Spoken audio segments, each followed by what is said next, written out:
আব্দুল্লাহ ইবনে মাসউদের কানে এমন ভাবে চড় দিল, তাপ্পর দিল। আবু জাহেলের তাপ্পরে আব্দুল্লাহ ইবনে মাসউদের কানের পর্দা ফেটে যায়, রক্ত বের হয়ে গেছে। আব্দুল্লাহ ইবনে মাসউদ রাদিয়াল্লাহু তাআলা আনহু কাঁদেন, রক্ত পড়তেছে। নবী এই সংবাদ শুনে নবীজিও কান্দে।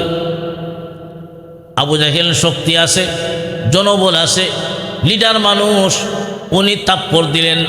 আব্দুল্লাহ ইবনে মাসউদ রাদিয়াল্লাহু তাআলা আনহু চোখ থেকে পানি ছেড়ে ছেড়ে কান্দে, কোনো প্রতিবাদ নাই। নবীজিও কান্দে। ওই দিন একমাত্র যিনি হাসছিলেন তিনি হলেন আপনি আমার রব মহান আল্লাহ। ওই দিন হাসছিলেন। আব্দুল্লাহ ইবনে মাসউদ তাপ্পড় খাইছেন, কানের পর্দা ফেটে গেছে। নবীজি কান্দে, আব্দুল্লাহ ইবনে মাসউদ কান্দে, আর আল্লাহ হাসেন। জিবরাইল প্রশ্ন করে, আয় আল্লাহ, তোমার কালাম তেলাওয়াত করার অপরাধে আব্দুল্লাহ ইবনে মাসউদকে এমন নির্যাতন করলো, এমন তাপ্পড় দিল, তার কান ফেটে গেল, পর্দা ফেটে গেল। আব্দুল্লাহ ইবনে মাসউদ কান্দে, নবী কান্দেন, আপনি হাসেন। আল্লাহ তখন বলেছিলেন, ও জিবরাইল, আব্দুল্লাহ ইবনে মাসউদ কান্দে, আমার নবী কান্দে, আর আমি কেন হাসি? এই কথাটার জবাব তুমি পাইবা সামনে বদরের যুদ্ধের দিন পাইবা। আল্লাহু আকবার। ভাইরা আমার, যেই আবু জাহেলের জন্য বিশ্বনবী বদদুয়া করেছেন, আল্লাহুম্মা আলাইকা বি আবি জাহলিন, আল্লাহ তুমি আবু জাহেলকে ধ্বংস করো। আল্লাহ তো ওই দিন এই দোয়া কবুল করেছেন। আব্দুল্লাহ ইবনে মাসউদ বলেন, নবীজি দোয়া করেছেন যাদের নাম ধরে ধরে প্রত্যেককেই বদরের যুদ্ধে নিহত অবস্থায় পড়ে থাকতে আমি দেখেছি। বদরের যুদ্ধে আবু জাহেলকে যেই দুই ভাই মুআজ এবং মুআউইজ রাদিয়াল্লাহু তাআলা আনহুমা, মুআজ এবং মুআজ, এই দুই ভাই আবু জাহেলকে হত্যা করে ফেলল। আবু জাহেল জমিনে পড়ে আসে, আর আব্দুল্লাহ ইবনে মাসউদ রাদিয়াল্লাহু তাআলা আনহু বদরের যুদ্ধের দিন দেখতেছেন, লাশ দেখতেছেন, কয়টা মারা গেছে। এর মাঝে একটা আবু জাহেল, 70 জন কাফের ওই দিন নিহত হয়েছিল, আর 70 জন কাফির বন্দী হয়েছিল। ওই যুদ্ধটাই হলো ইসলামের প্রথম যুদ্ধ, ঐতিহাসিক বদরের যুদ্ধ। ওই দিন মহান আল্লাহ 313 জন মুজাহিদ, এও কোনো অস্ত্র নাই, নিরস্ত্র, আর ওইদিকে অস্ত্রে শস্ত্রে সুসজ্জিত 1000 সৈন্যের মোকাবেলা হবে, 1000 সৈন্য কাফেররা, আর ওইদিকে 313 জন মুজাহিদ বাহিনী।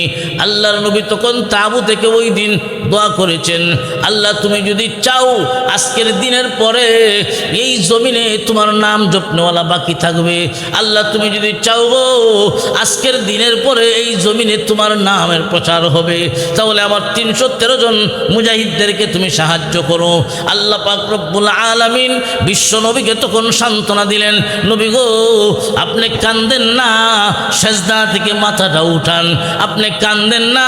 আমি আল্লাহ আপনার কান্দা পছন্দ করি না, আপনার চোখের পানি সহ্য করতে পারি না। ও নবী আপনি মাথা উঠান, আমি কথা দিলাম এই বদরের যুদ্ধে প্রথমেই আমি আল্লাহ 1000 ফেরেশতা পাঠায়া সাহায্য নাজিল করলাম। আপনি মাথা উঠান, কাঁদতে হবে না। আমি আল্লাহ ওয়াদা দিলাম এই বদরের যুদ্ধে আমি আল্লাহ ফেরেশতার বাহিনী পাঠায় আপনাকে সাহায্য করব। আল্লাহ এই কথাটা নবীজি আল্লাহর কাছে চাইলেন, আর আল্লাহ যে 1000 ফেরেশতা দিলেন, এই কথাটা কোরআনের আয়াত বানায়া নবীজির কাছে নাজিল করে। সুবহানাল্লাহ।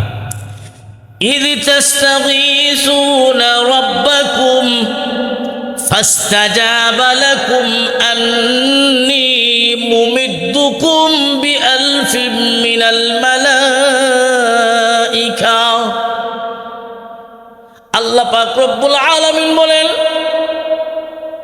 আমার হাবিব যখন আমার কাছে চাইলেন, সাহায্য চাইলেন, আমি আল্লাহ আমার হাবিবের ডাকে জবাব দিলাম, ফাস্তাজাবা লাকুম, আমি আমার নবীর ডাকে জবাব দিলাম।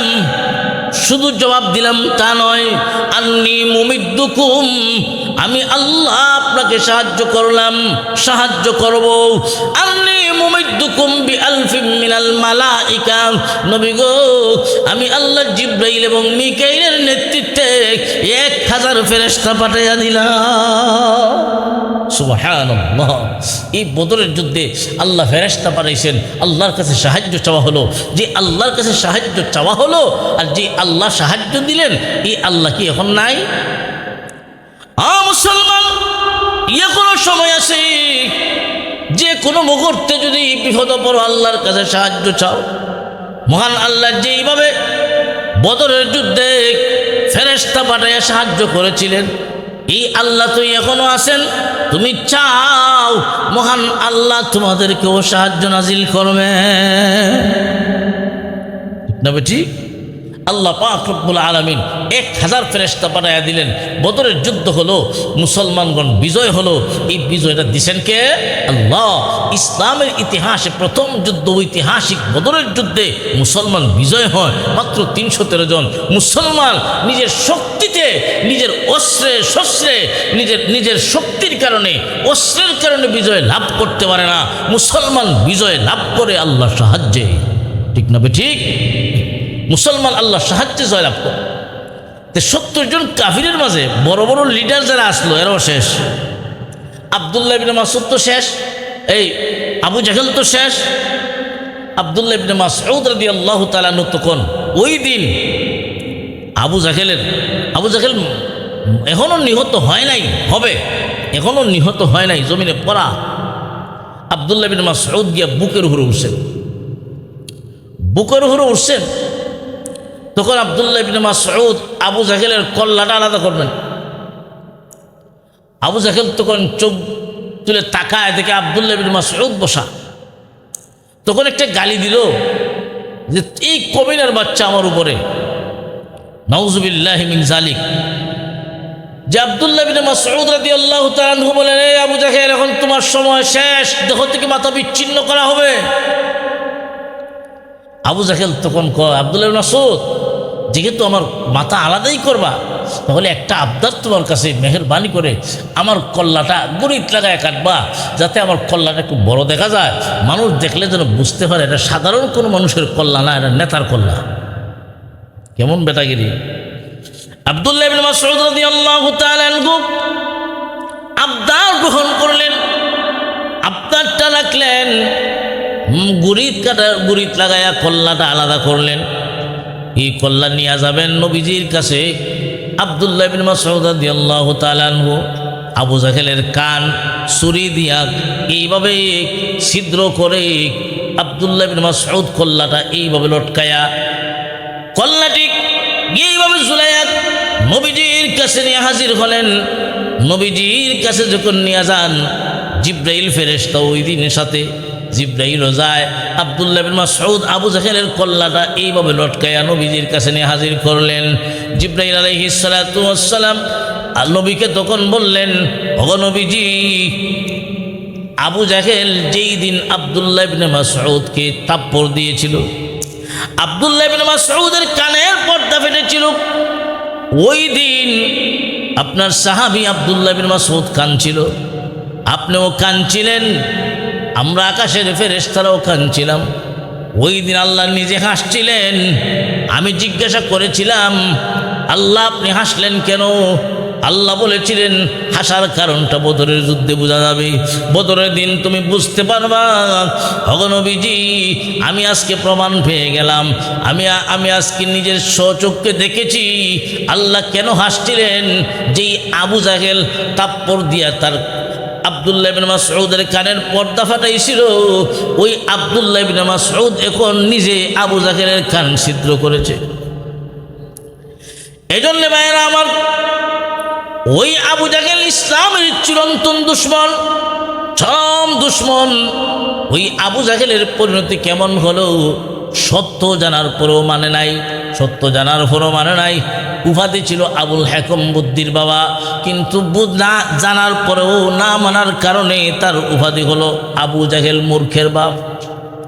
এই সমাজে একদল মানুষ এখন এমনও আছে, জানে সত্য, আলেম সত্য, মাদ্রাসা, মসজিদ, দ্বীনি শিক্ষা প্রতিষ্ঠান এইগুলা ভালো কাজ, জানে, জানার পরেও দেখবেন বাধা হয়ে দাঁড়ায়। আছে না নাই? জানার পরেও বাধা দেওয়া, জানার পরেও বিরোধিতা করা, এটা মুসলমানের কাজ হতে পারে না। এটা হলো আবু জাহেল মার্কা মুসলমানের কাজ। ঠিক না বেটি? আল্লাহ পাক রব্বুল আলামিন আমাদের সবাইকে সত্য জানার পরে যেন আমরা মেনে যাই। আমি যা জানবো, সত্য যা জানবো তা যেন মানতে পারি, শয়তানের দোকায় যেন, নিজের নফসের দোকায় যেন মানা থেকে বিরত না হই। আল্লাহ পাক রব্বুল আলামিন আমাদের সবাইকে তৌফিক